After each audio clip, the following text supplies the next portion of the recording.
তার এজেন্ডা বাস্তবায়ন করার জন্য এই একটা নতুন সরকার এখনই আন্দোলনের নামে মানুষকে বিভ্রান্তি করে জাতীয় ঐক্যে বিভেদ এবং ফাটল ধরাবেন না। এনসিপির নেতৃবৃন্দ, আমি বেশি সমালোচনা করতে চাই না। ছাত্র নেতা রাকিব জানে, সবাই আমাদের ঘনিষ্ঠ রাজনৈতিক বন্ধু ভাই ব্রাদার, একসাথে রাজনীতি করেছি, যাই এখানে বক্তব্য রেখেছে, তারা রাজনীতি করুক, রাজনীতি শিখুক, ভবিষ্যতে নেতৃত্ব দেখ, কিন্তু তারা রাজনীতি শেখার আগে, বোঝার আগে জামাতের পকেটের মধ্যে ঢুকে গেছে। এই দেশের মানুষ কয় পার্সেন্ট মানুষ জামাতকে পছন্দ করে?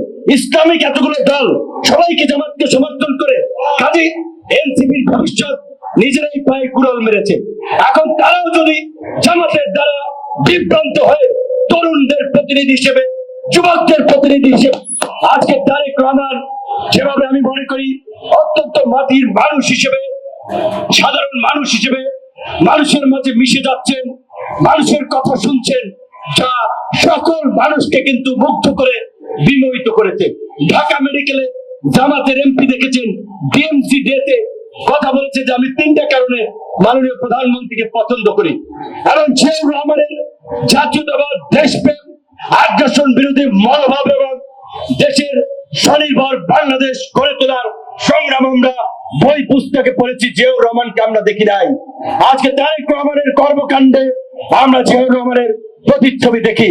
সেই কারণে মাননীয় প্রধানমন্ত্রী তারেক রহমানকে সমর্থন করছি এবং আমার দৃঢ় বিশ্বাস আগামী 5 বছরের মধ্যে ইনশাল্লাহ এই দেশকে উনি একটা ট্র্যাকে নিয়ে যেতে পারবে। কাজেই আন্দোলন সংগ্রাম অনেক হয়েছে, আপনারা যে রাজপথে স্লোগান দেন, দিয়েছি তো রক্ত, আরো দেব রক্ত, রক্তের বন্যায় ভেসে যাবে অন্যায়, এখন আর রক্ত দেওয়া লাগবে না।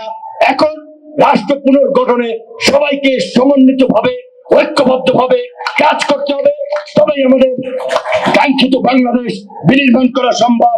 আসসালামু আলাইকুম।